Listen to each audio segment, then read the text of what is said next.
Do you think most of the struggles that they had earlier in the year is because they didn't have Garland, they didn't have Allen? There were games where LeVert was out, Mitchell missed one. There were parts missing throughout the first 7 games.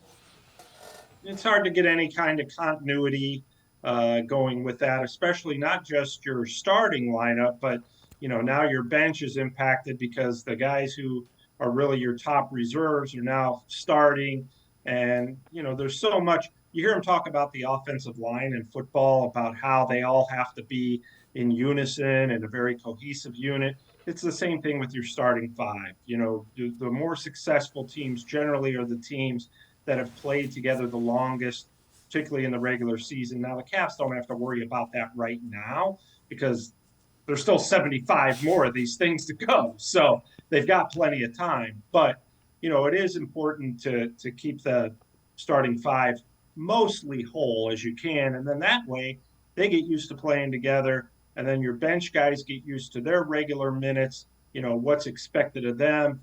Their role doesn't fluctuate as much if they're not in the starting lineup as far as the reserves are concerned. So I definitely think some of those early season, well, it's still the early season, but some of those first week games where the Cavs lost, particularly at Thunder at home, Indiana at home, I think that those games were really kind of a result of the Cavs just not having all their guys.